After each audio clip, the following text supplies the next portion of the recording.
Bismillahirrahmanirrahim. Assalamualaikum warahmatullahi wabarakatuh. Waalaikumsalam warahmatullahi wabarakatuh.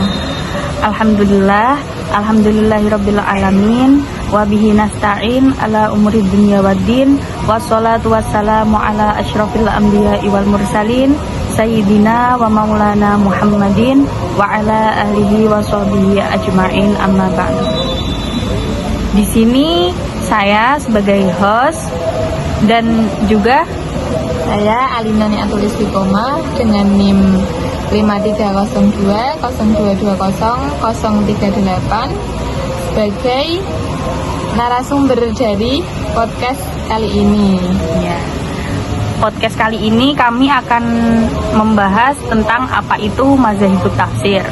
Dengan temanya Madzhabut Tafsir dengan judul kategorisasi tafsir. Ya. Langsung saja masuk ke pertanyaannya ya. Menurut Mbak Alina, apa sih pengertian dari mazhabut tafsir? Oke, pengertian dari Madzhabut Tafsir seperti yang kita ketahui namanya juga madzhabut. Jadi itu tuh seperti pendekatan yang digunakan para mufasir untuk menafsirkan tafsir-tafsirnya.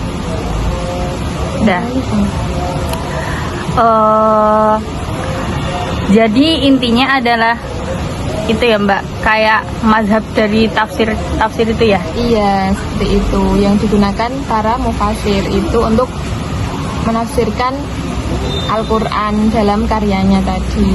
Oh gitu. Langsung pertanyaan selanjutnya. Terus kalau tadi kan temanya tentang kategori tafsir juga ya? Iya. Nah itu kategorisasi tafsir itu maksudnya apa? Dan kenapa penting buat kita pelajarin? Oke, kategorisasi. Kan kita tadi udah tahu kalau Madzhabut Tafsir itu kan pendekatan yang digunakan. Kemudian ini kategorisasinya. Kategorisasi itu kan seperti kayaknya dibagi gitu.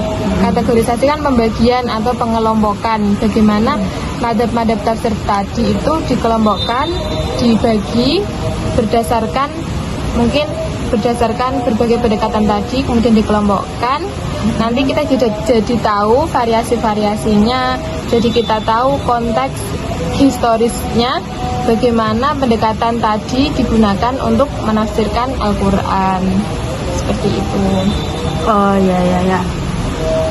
Terus kira-kira ada nggak Mbak tokoh-tokoh yang menyumbangkan pandangan dalam kategorisasi tafsir ini, dan apa aja yang sudah tokoh-tokoh itu kontribusikan? Untuk tokoh yang mengkategorisasikan Madzhabut Tafsir itu ada 4 tokoh ya. Yang pertama itu ada Ignaz Goldziher, yang kedua itu ada Gigi Johnson, selanjutnya ada Muhammad Husaini Al-Dhahabi, kemudian yang terakhir ada Aminah Wadud.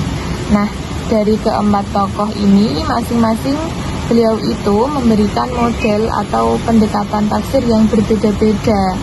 Nah, perbedaan itu berdasarkan yang pertama itu misal ada tentang kecenderungan penafsirannya.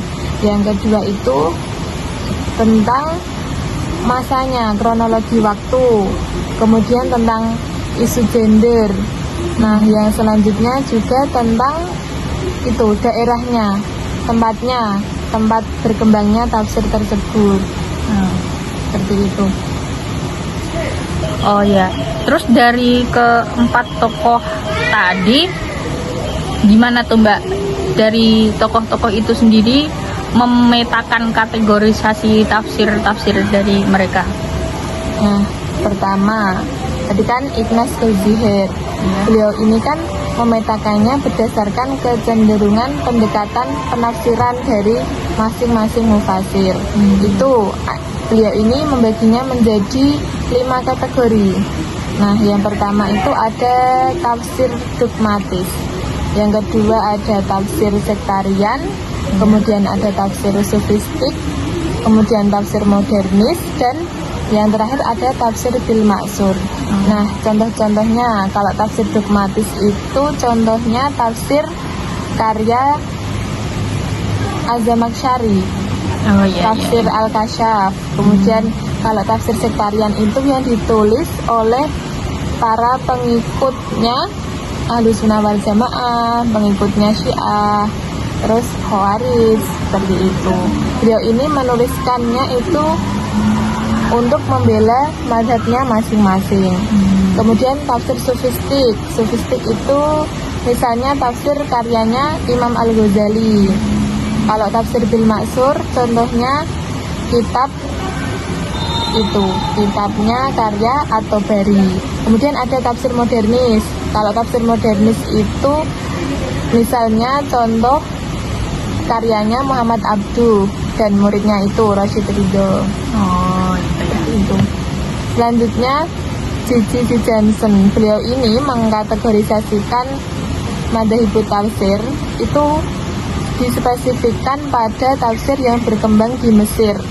Itu ada 3 kategori. Yang pertama ada tafsir ilmiah, kemudian tafsir linguistik yang berfokus pada kebahasaan, kemudian tafsir praktis.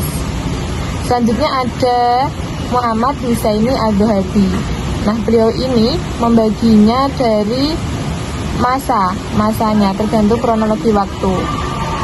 Yang pertama itu ada tafsir pada masa Nabi, kemudian tafsir pada masa sahabat, dan kemudian tafsir pada masa tabi'in.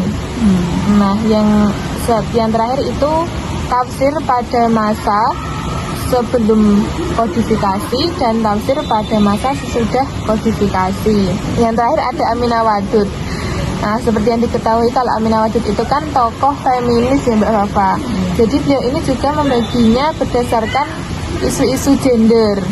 Nah, kemudian beliau membaginya menjadi 3. Yang pertama itu tafsir tradisional, yang kedua tafsir reaktif, kemudian yang terakhir itu ada tafsir holistik. Jadi seperti itu. Oh jadi intinya dari keempat tokoh tadi yang J.J.